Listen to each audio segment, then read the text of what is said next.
Hi, y'all. I'm Atticus, a bookseller at Literati Bookstore and the host for tonight's event. This evening, we are pleased to welcome Emily Maloney and Erin Khar to our At Home with Literati series in support of Cost of Living. For our attendees, the chat is closed, but I'll be dropping links to purchase Cost of Living throughout the event. You can also use the Q&A feature on your toolbar to submit questions at any time. I will pose a selection of them at the end of the event. A reminder that you can shop for more books in-store or at literatibookstore.com for curbside pickup and shipping to your home anywhere in the United States. So now let me introduce tonight's author and moderator. Emily Maloney's work has appeared in Glamour, Virginia Quarterly Review, Best American Essays, and the American Journal of Nursing, among many others. She has worked as a dog groomer, pastry chef, general contractor, tile setter, and catalog model, and has sold her ceramics at art fairs. Maloney has twice been awarded the McDowell Fellowship, and she lives in Evanston, Illinois. Erin Khar's debut novel, or memoir, not the same, Strung Out, appeared on most anticipated lists from Apple Books, Goodreads, Self, The Rumpus, Bitch Media, Alma, and others. She writes the popular weekly advice column, Ask Erin, and her personal essays have appeared in Self, Marie Claire, Salon, HuffPost, Esquire, Cosmopolitan, and others. She lives in New York City. So without further ado, I will turn it over to Emily and Erin. Hello. Well, I am thrilled to be here speaking with my dear friend Emily about her phenomenal book of essays, Cost of Living. This is a really special one for me because I have been a fan of Emily's writing. We have been writing cohorts and friends and cheerleaders as we gone through the book writing and publishing process. I think how we're going to start things off is that Emily is going to read from the book, and then I have some questions. We'll just have a little conversation. And then anyone who has questions, please put them in the question box and we'll get to those at the end, because that's the best part is, the connection between reader and writer. Okay. So I'm going to read one of the later essays of the book. It's called, I'm not reading the whole thing, I don't think I have time. But it's called Something for the Pain. And I'm just going to start. The air freshener at the Cosmopolitan felt like a middle school dance, a crush of Axe body spray and sweat. There were low lights beneath fabric swags, strings of crystal draped from the ceiling. The floor sparkled, opulent, and the casino hummed dark inside. Every wall and piece of furniture was decorated in purple, gray, or black, like a nightclub or a bruise. Las Vegas felt a little too on the nose for a pain conference, but here we were, over 2,000 frontline practitioners gathered together for Pain Week 2019, the largest medical conference in the country devoted to this specific genre of suffering, held at the Cosmopolitan for 10 years running. Outside, it was September on the Strip, hot enough to melt your sandals to the sidewalk. Inside, the hotel heavily advertised a show titled Opium. There were brochures and discounted tickets, and I'd seen billboards up and down the Strip. Attendees walked past the booth selling tickets on the way to the conference rooms each morning. And I wanted to stop and talk to someone about it just because of the name, but I couldn't imagine what I'd say. I was here because I'd heard that chronic pain patients around the country were being denied their medication. Ever since the CDC had issued guidelines in August 2018 indicating the upper limit of 90 milligram morphine equivalents, MMEs, per day, the pain community had been in uproar. Most pain medicine healthcare providers found this limit concerning. They often saw patients who were stable on much higher doses or even double this number. Yet with the implementation of the new guideline, many practitioners felt forced to taper their patients down to a smaller dose or off opioids altogether. Opioids and healthcare providers who prescribed them have been unfairly demonized, they claimed. Opioids were one of several tools healthcare providers used for pain management, but many of the others had become less popular or weren't covered by insurance. The problem of possible opioid abuse, always top of mind, was managed in a variety of ways. At the conference, there were sessions on abuse-deterrent drugs, sessions on alternative medicine, information on drug dosing, a panel on urine drug screening for pain patients, and a lot in between. Basically, if your patients were abusing drugs, there were plenty of strategies on how to deter them, treat their pain, and still retain your medical license in the process. In the Brera ballroom that first morning, breakfast consisted of a fruit smoothie, a breakfast burrito, coffee, orange juice, pastries. The program, Managing Chronic Pain with Abuse-Deterrent Extended Release Opioids, Clinical Evidence and Implications, sponsored by Collegium Pharmaceutical, was scheduled for 8:30 a.m. At the door, representatives from Collegium had scanned our badges so the transfer of value associated with this breakfast could be reported in accordance with the Sunshine Act. These types of programs were a mainstay of medical conferences. A key opinion leader, generally a physician or physician assistant, or nurse practitioner with a lot of influence, talking about the latest and greatest in better living through chemistry. Over breakfast burritos and soggy pastries, you took in a series of slides with pharmacokinetic data, maybe a phase 4 study, some safety profiles. That morning's program covered a drug called Xtampza. The main discussion at many of these breakfasts at Pain Week was around abuse-deterrent opioids, drugs that became less effective if you crushed and stored them or injected them or took them in any way other than the way they had been prescribed. This path of deterrence had become popular among pharmaceutical companies as a way to hedge against the opioid crisis. The first reformulation for OxyContin occurred in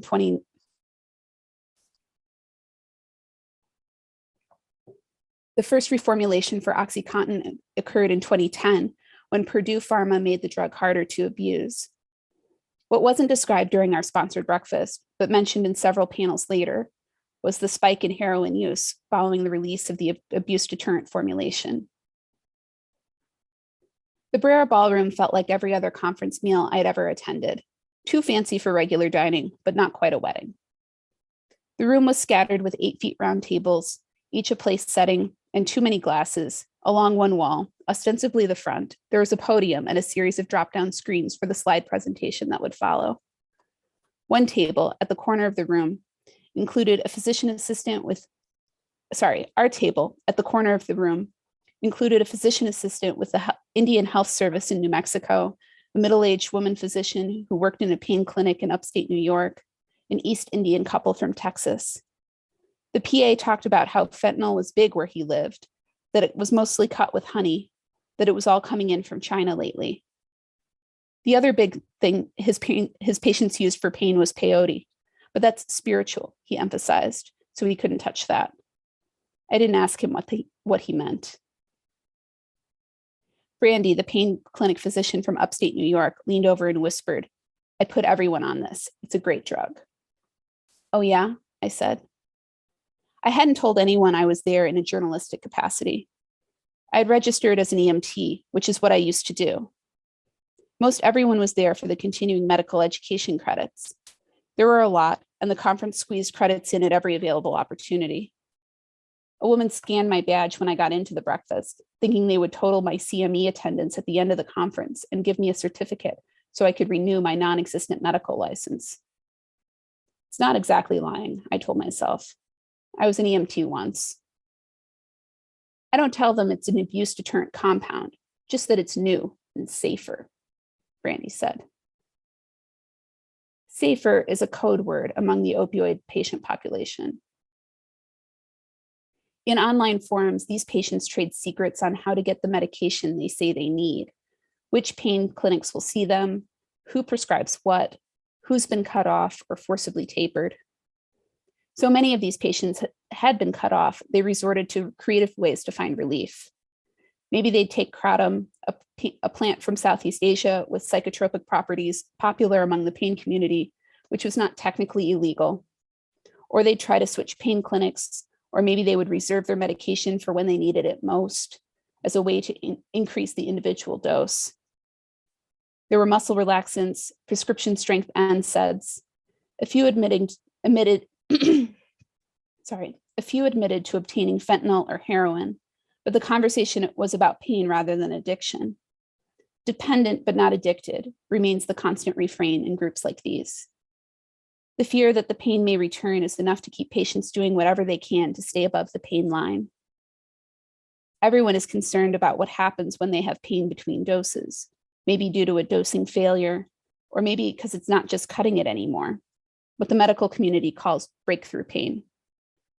There are different types: dosing failure, when doses come at the wrong time and aren't able to get patients to the next dose without pain; predictable incidents, same activity yields the same pain; unpredictable pain, when patients performing the same activities have new pain; and the worst, idiopathic pain, or new pain with no known cause or reason. There's a fine line between pain patient and drug addict, and sometimes patients go back and forth along it. This is what we were effectively discussing that morning and throughout the conference. From working in the ER, I know patients lie. I think of Kathleen, my friend, my coworker in the ER.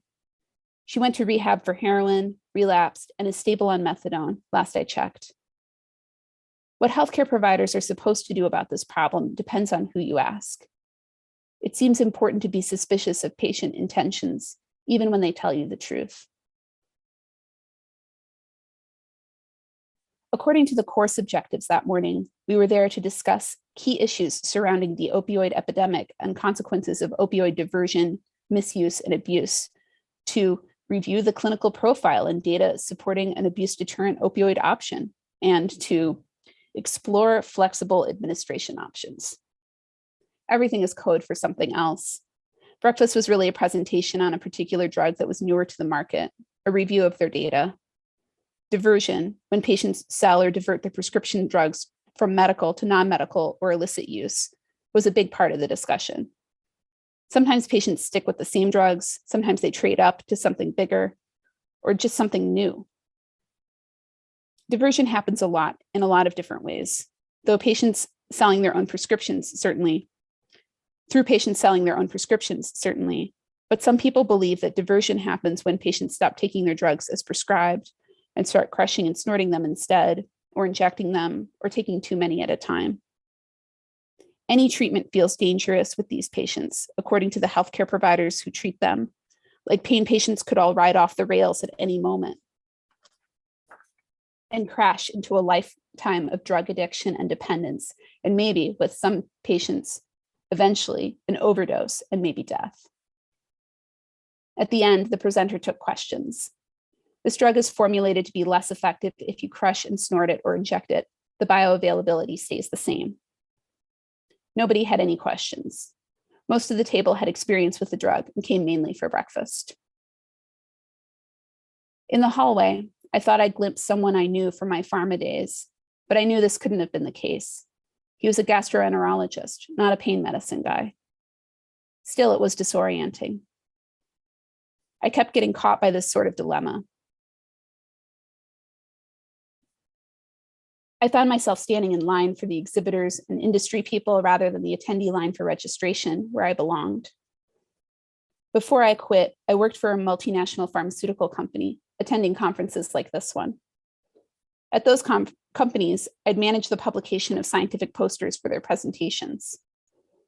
We would present new or old data at conferences like these.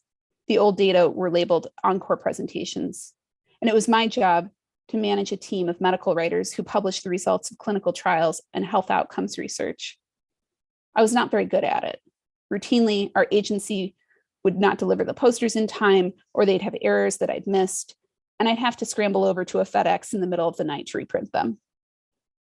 I spent the rest of my time at these conferences wandering around and trying to understand competitors' posters so we could present some sliver of data in a new way at the next conference. There was a part of me, however erroneous, that believed I was at Pain Week to hang posters and make sure key opinion leaders showed up in front of them. Flipping through the conference app, nearly all the sessions had cheeky titles: Icebergs, Oceans, and the Experience of Pain, The Gang That Couldn't Shoot Straight, Reconsidering the CDC Guideline, I'm Not a Doctor, but I Play One in DC. I tried to select the content that seemed relevant to my query. programming about policy, about how frontline practitioners are expected to treat patients. At the CDC guideline panel, the room was packed. Everyone wanted to hear from Dr. Gary Jay, who was discussing the CDC guideline for opioid prescribing and its failures, of which the room believed were many. Jay is a neurologist and a professor of medicine at UNC Chapel Hill. Pain docs feel they're being treated unfairly. Yes, there were bad actors, but not as many as described. Yes, there are pill mills, but most of them have been shut down. In the meantime, the government is interfering with physicians and other healthcare practitioners' ability to do their jobs.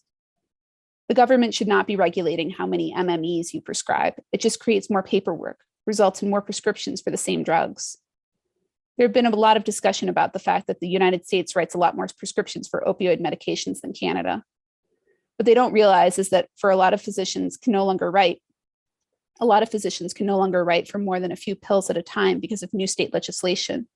To get around this, they write more prescriptions. In Canada, you could write one prescription for X number of pills and 3 refills. In the United States, that equaled at least 4 prescriptions and possibly more, depending on the dosing. In Florida alone, you were not allowed to write more than 3 days worth at a time, meaning Florida physicians were stuck writing hundreds of prescriptions for their chronic pain patients. Dr. Jay explained that this sort of thing is representative of a larger problem that began in the late 1980s, when insurance companies stopped covering everything besides opioids. This is true. Biofeedback, acupuncture, and other non-pharmaceutical pain management tools stopped being covered, resulting in more prescriptions. The opioid crisis didn't happen overnight. It was a slow, steady burn comprised of issues that seemed small and individual at the time and combined to make the difficult storm we see in the news every day. When we talked later, the news was terrifying. Chronic pain patients were finding it nearly impossible to see anyone who could treat their condition. There was a study done in Michigan that showed 41% of 189 practices would not take a patient who was taking an opioid.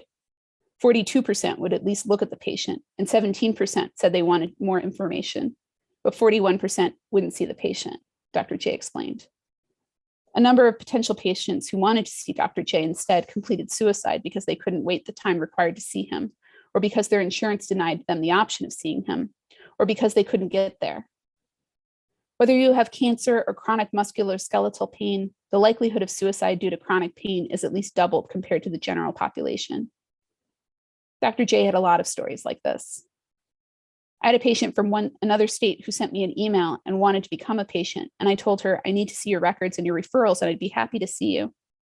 This was a chronic pain patient who'd been taken off her meds. And 2 weeks later, I found out she killed herself. I originally tried writing this story starting with pain patients whom I connected with through Facebook groups or online bulletin boards. So many of them would speak to me for a while, then stop. And I'd find out later that they didn't make it, only because a relative would log onto their profile and let everyone know, maybe link to an obituary. Many more attempted suicide and then returned to the groups a few months later, their posts filled with heartbroken emojis.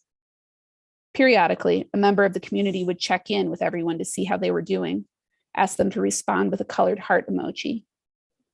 Green meant good. Black meant you needed help and didn't know where to turn. These kinds of discussions were not uncommon for patients with chronic pain. I think I'm going to stop there.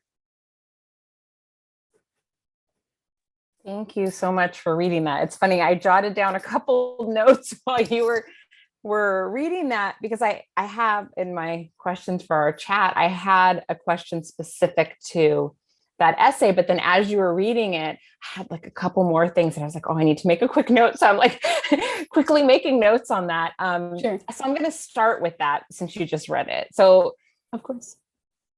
I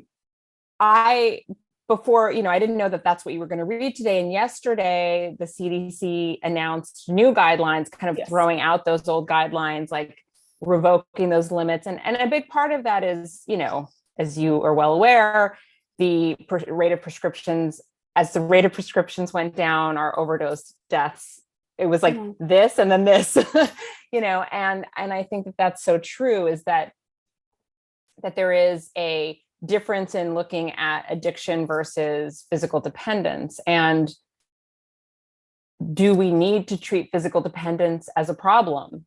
Right. It's like a quality of life issue. So my first question was, clearly the American healthcare system does a terrible job at addressing patients' pain, both emotional pain and physical pain. That's something that you certainly learned both as witnessing what happened as a healthcare provider, and the ways in which, as you said, like, you as you wrote, you become sort of attuned to like look for the lies in what patients are saying. Mhm. And then on the flip side of that, as a patient, you experienced doctors not understanding or trusting that you knew what was going on with your own body. So do you think that a big part of the problem in sort of the way that healthcare providers approach patients is not believing their pain, or not believing that they understand or can explain what's happening with their body? I think it's both. I think as a country, we have really low health literacy, and we're sort of responding in this emergency way, right? Because no one can really afford to see their physician, provided they even have one. So they're showing up in the ER, and it becomes an emergency. It becomes a health crisis rather than, a preventative medicine, right? And so I think that we have sort of very low health literacy, in that we don't understand what's going on with our bodies and how we can articulate that, and also how we can navigate the healthcare system, because it's so unnecessarily convoluted now, and expensive, right? Nobody can afford to see anyone, so it's hard to justify going. And I think also it's tricky, right? Because patients aren't always the best historians. And I think also, I know that things are changing, but in terms of the ways in which we educate providers, we're sort of taught to believe, like even like at the ENT level, you're taught to believe that patients might not be reliable when disclosing information to you. And that's definitely true in the way that physicians and nurses and other healthcare providers are educated. And so I think, the way to fix it is twofold, right? We have to figure out how we can increase the level of health literacy in schools, and then also at the same time be able to sort of implement some of these changes. And also, I do feel that the DEA sometimes sends letters to high prescribers. There's been a lot of discussion of that.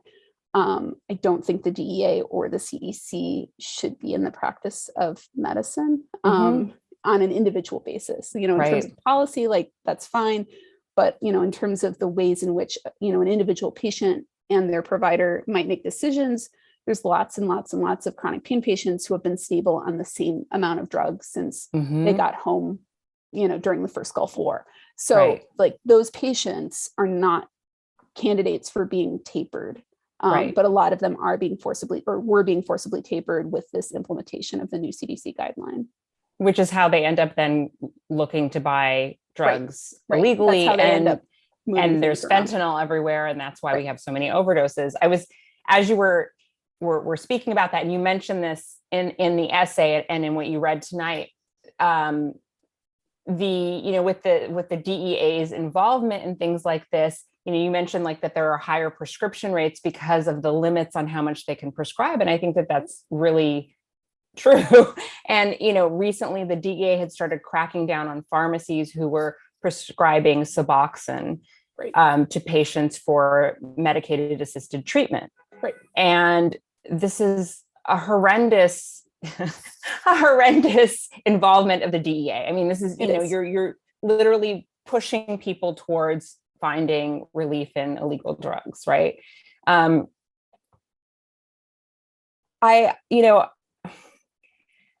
I also think that there's something that I think that we're maybe coming to a place of understanding this. And I know that for myself, when I speak with healthcare providers, we have to differentiate between, as I said, like physical dependence and addiction, but more than that, there is also the quality of life issue. So for somebody who's in chronic pain, there's no way for us to really adequately judge that. So if their quality of life on this like sort of like steady base of pain medication, that's how they maintain their quality of life, and it's not escalating and not leading to other sort of damaging behavior elsewhere in their life, then I don't know that we should mess with it. That's like, from my point of view, it's like, it's about, that's the whole point of harm reduction, is doing the least amount of harm, right? The number one priority should be keeping people alive when it comes to this. The end of life is a whole other thing. But when it comes to this, it's quality of life. Let's keep people alive. People aren't going to recover. And then the other thing I was thinking is that I think a big part of the reason that we do find people misusing opioids and things turning in the direction of addiction is that there's trauma associated with pain across the board. Even if it's just like, oh, like I fell and injured my back, there is a trauma associated with that pain. And that trauma in our healthcare system is never addressed. We're just addressing like, oh, you hurt your back, here's some pain, here are pain meds, and here's some PT. And if we were looking at things more holistically and addressing that alongside the physical component, that we would have much higher success rates at people recovering from injury and recovering from chronic pain and lessening their chronic pain. Right. And that's something that I think we see more and more are these sort of like multi-specialty pain clinics that offer, if you are running a pain clinic, you've got psychiatry, you've got, somebody who's a pain specialist, you've got, PT, you've got OT, you have an acupuncturist on staff. But unfortunately, most of those things aren't covered by insurance. And you mentioned PT, but we routinely saw folks, in another essay in this book, I say, well, the doctor told her they were going to treat her pain, not fix the problem. Right. Because, and things sort of escalated from there. You can read to find out if you haven't, audience. But I think that, unfortunately, we're in a situation where, we have patients who just aren't getting the support that they need, and whether that's, physical therapy or it's, psychiatric, because there are other ways in which some of these pain patients who are chronic pain patients, they're at a much higher risk for depression and anxiety, and suicidality. So, these are patients who, in addition to the pain, whatever pain medication they're taking, they also are on an SSRI or something like, they're also on some kind of, psychiatric support as well.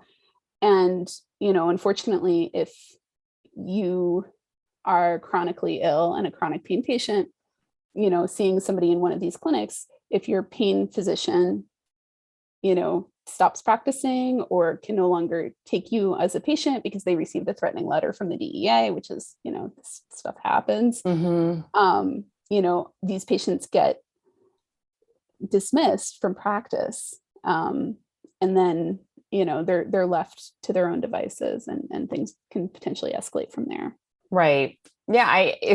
One of the other notes I made while you're reading this is like the intersection of capitalism and healthcare in the US. And like, this is a prime example. Like, we don't cover these things for people because for financial reasons. And yet when you look at like the most recent like reports on like sort of like the cost of living, the cost of the opioid crisis, it's exponentially more than what we would have spent to address the root problems of these addictions to begin with, and to put the money into harm reduction services and mental health services for people. So that's the thing that just, we could talk for a long time about like some of the inherent problems with capitalism, but when it comes to that intersection of capitalism and healthcare and the cost of living, this is like a crucial problem. And I think probably the pandemic has highlighted this in ways that some people just weren't aware of before, with increased overdose rates and with healthcare burnout and with the lack of resources and capacity to handle the ongoing health issues of people when we're in the middle of a crisis. Right. Another note that I wrote down while you were reading is that, like, one of the other things that struck me, and it's just heartbreaking when you speak about the pain patients who disappear and have attempted suicide. And, it's that again, it goes back to that topic of when we're cutting people off from pain medication, we're cutting them off from a safe supply, meaning that, even if they're addicted to it, even if they're physically dependent on it, right, there is a level of quality control and consistency in what they're taking. Right. So versus if they go and buy, illegal, counterfeit pills on the street, there's no safe supply. There's you have no idea what's in that. And I think that sort of discussion happens in a lot of these pain groups where people are like, I'm at a point where I can't do whatever it is that I cannot, people can no longer meet their activities of daily living. Like they have no way of sort of managing the day-to-day work of being a person and conscious and living and having any quality of life. And that's the point at which they divert. And then also a lot of patients, it's interesting, just, the idea of course, capitalism playing a huge role in all of this. Two things. One, in the late 80s, they just sort of stopped accepting a lot of insurance therapy, therapies that were covered by insurance that were non-drug therapies, were phased out of insurance plans. So physical therapy, acupuncture, biofeedback, any of those other therapies were essentially no longer covered, leaving drug-based therapy as the only possibility. And so, you can actually just put the graphs next to each other. The decrease in large insurers, health plans coverage of these particular kinds of therapies, and the corresponding increase of pain prescriptions, and then also sort of the opioid crisis, the opioid addiction. And so, like, it's just kind of remarkable. And then also the fact that there's an article now, it's like 10 years old, from I think Atul Gawande wrote it for the New Yorker, and it's about a group of high use patients, like frequent flyers, heavy users of healthcare, right? They did this pilot program in Newark, and they found that they could, they assigned all of these patients essentially a concierge medical team. They saved the hospital a lot of money. Yes. Because it was a lot cheaper to have these patients receive concierge medicine than it was for them to continue to use the system in their current state. So I find that really interesting, and that I always think about that article and that program when we're talking about sort of healthcare and capitalism, and how we're sort of, I know that there's a lot of backlash against Medicare for all, but because they feel that it's going to be more expensive. But I don't think anything can be more expensive than our current situation. I mean, that's the irony of this. It's all like under the guise of like saving money, and yet you're really creating just costing lives. Yes, not just cost. I mean, if they just care about dollars and cents, they're costing more dollars and cents too. Well, that too. Yeah. So yeah, okay. I don't know how much more time we have, but I definitely want to get to two more of my questions. So more questions. That's good. So since Emily and we do a lot of like Zoom writing together, this is a writing process question. So we do. I was thinking, like, writing for me is sometimes like, I'll get an idea that begins to sort of form and nag at me.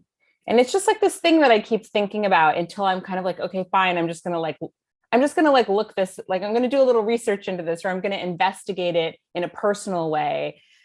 And that's sort of like how an idea will form for an essay, or just, a piece of writing will form and come together, is because there's this thing that just sort of keeps nagging. And I know that in interviews and personally, you often talk about the woman in your head who tells you what to write. So I just want you to like talk a little bit about the how that writing process is for you, because I think I understand it in that way of like that little nagging thing in your head, but tell us a little bit about that. She's a voice. She has like such little regard for me as a person. You don't need sleep.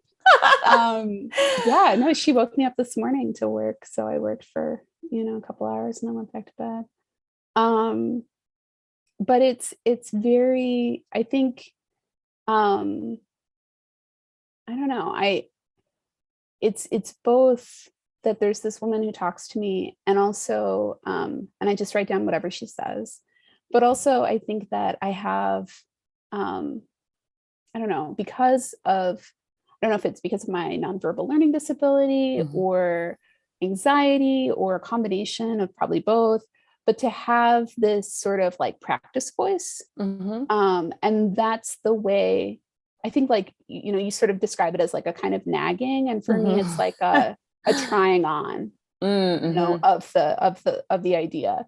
And a lot of those come when, of course, we're doing something else, right? Like, Of course, it was right? time. And we're like, we'll say I have 30 emails and I have to get my column up, and I'll be like, right. I also have 30 emails.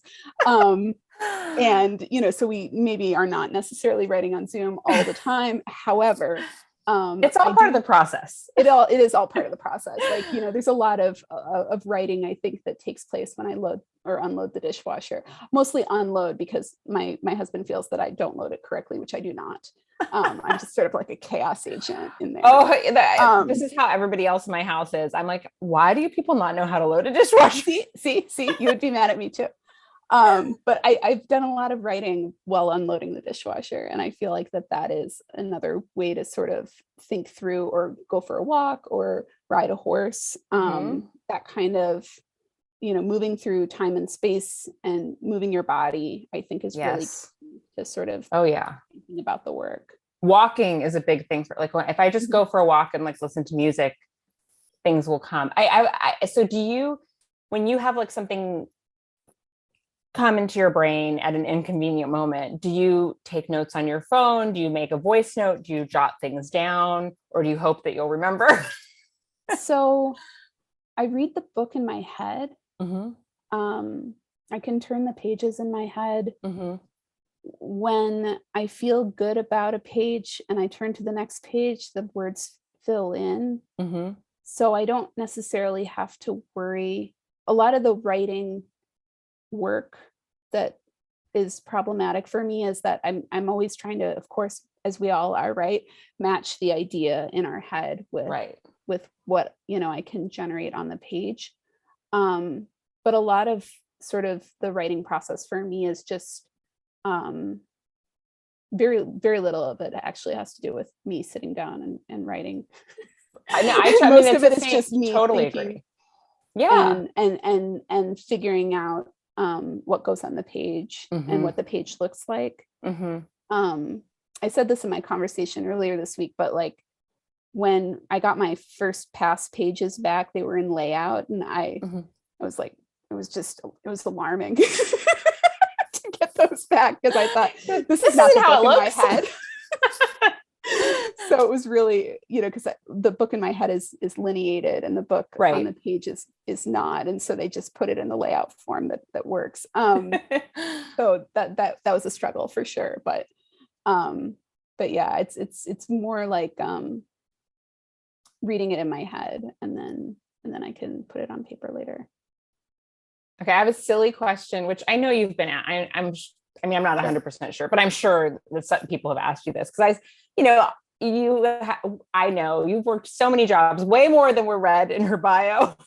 It's true. This will happen all the time. We'll be talking about something, and she's like, "Oh, yeah, I was, like a tile setter or whatever." I'm like, "How many lives have you had?" But I have a question. Like, which one or ones were the most fun? And are there any that you ever like, oh, I would really like to go, like it would maybe like fantasize about going and doing that again? Dog grooming.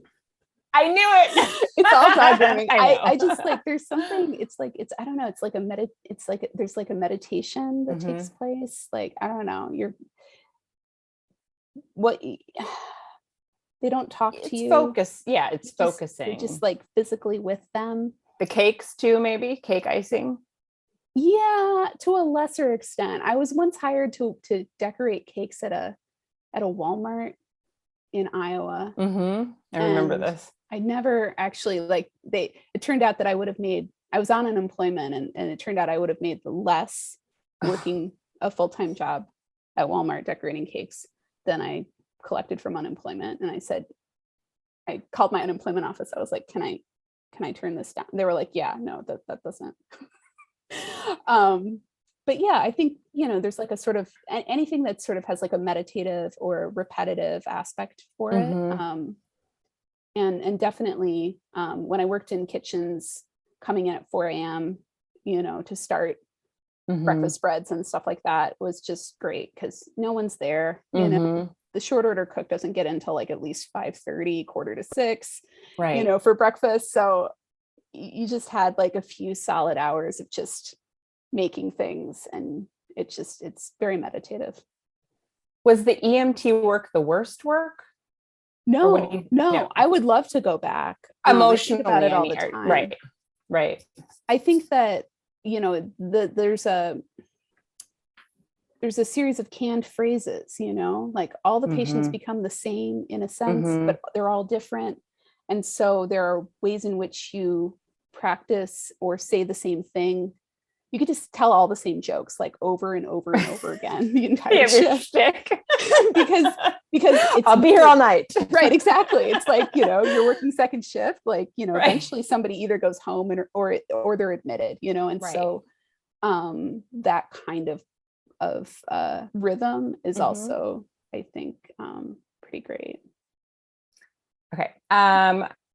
So one of my favorite aspects of your writing is how well you are able to let the facts sort of unfold on the page, and then your personal, like sort of like those little threads of Emily come through in these details. And like you do this, in a very clear way in the Some Therapy essay and A Brief Inventory of My Drugs and Their Retail Prices, where obviously there's a sort of cataloging, a more obvious cataloging of the drugs that you were prescribed and what they cost. But then there's those moments that are so subtle but powerful in what your experience was.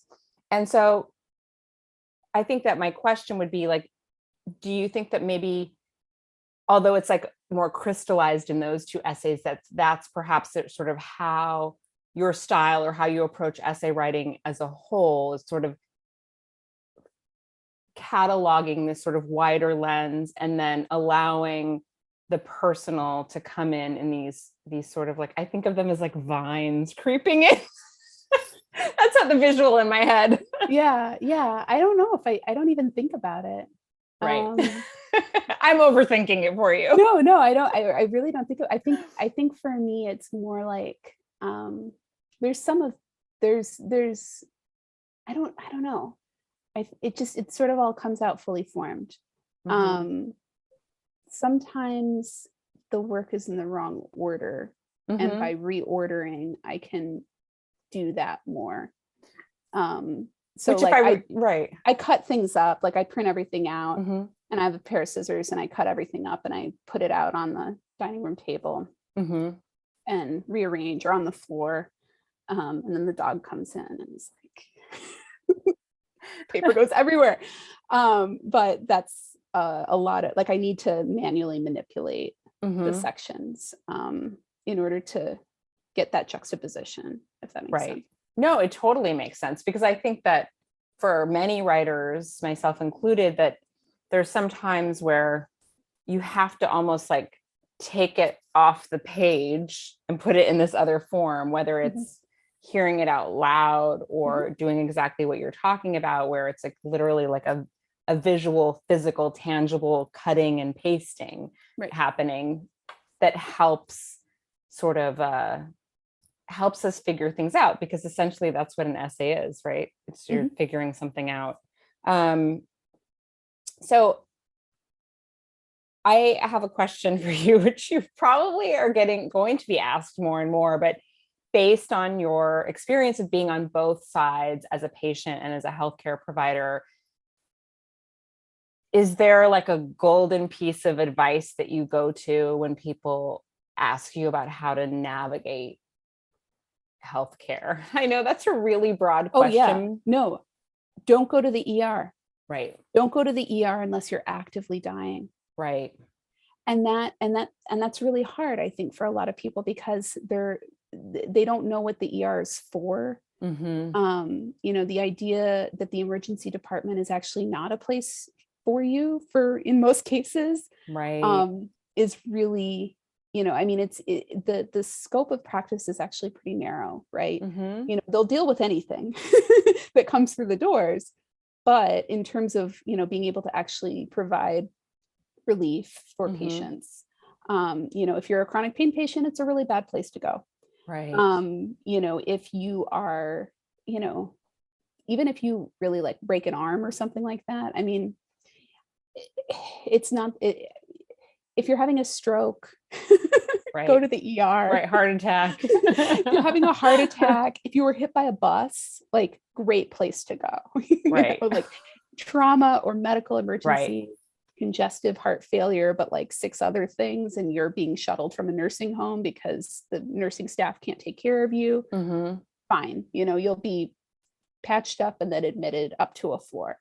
But in terms of the actual, you know, people who should go to the ER, unless you're in danger of actually actively dying in the next, you know, ideally 6 hours, you know, you should probably skip it. Right. Right. Yeah. I mean, I think that for many, many reasons, not the least of which is getting saddled with a humongous hospital bill. Right. Of course. Right. And even things like sutures or something like that, a lot of those things are actually really better for urgent care. Right. And so or something like that. 2 things that I was thinking, like, I know you do this in a couple of places in the book where you talk about like sort of there's almost like an arbitrary nature to how cost is assigned to certain things in a hospital.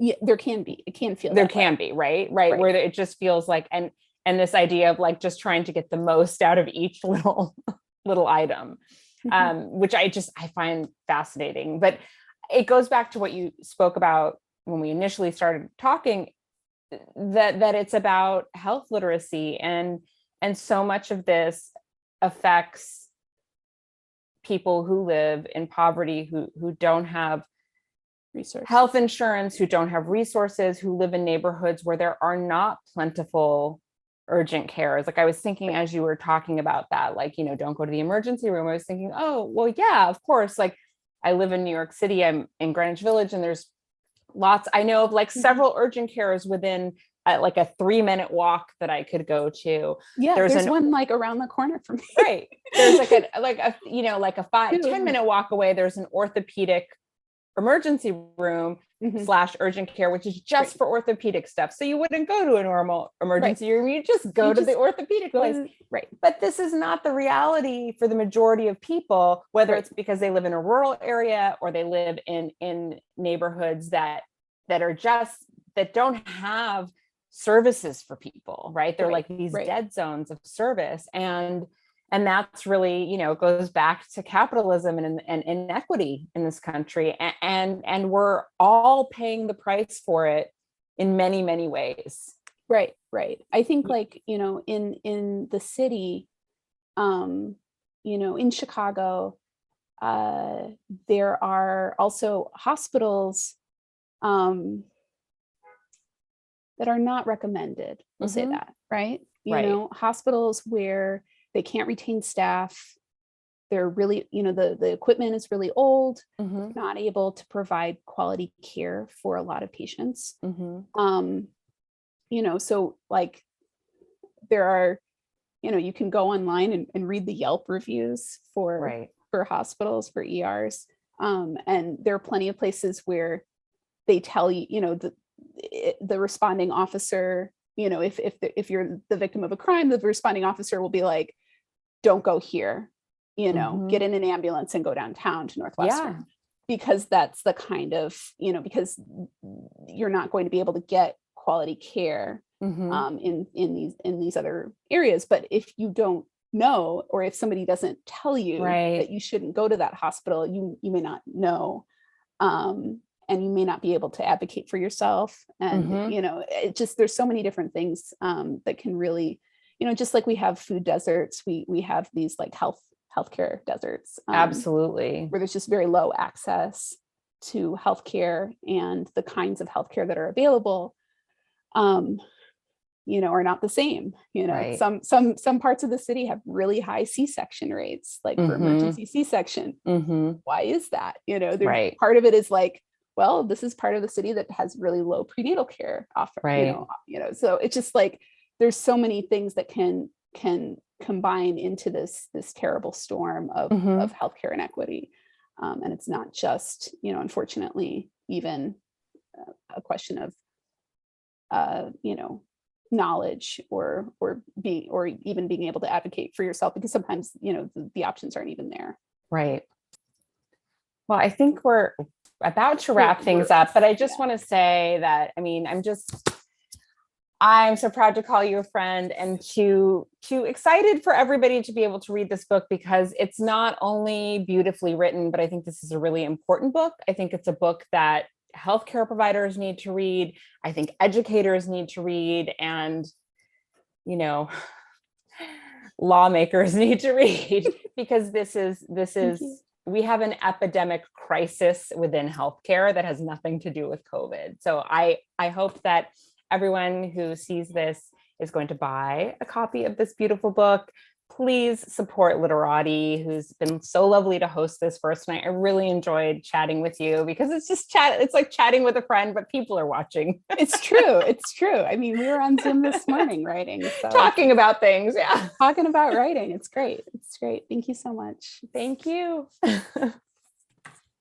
Yeah, thank you both. This has been an honor to sit in and have an ear to the wall of this conversation. And thank you to everybody who's come to watch this and everybody who's watching this later. Thank you, Emily and Erin. And just go buy Cost of Living. The link is now in the chat, and you can get it on Literati. And after all this, you kind of have to now. You do. Thank you both. All righty. Well, thanks, everybody. Have a good night. Thanks. Bye.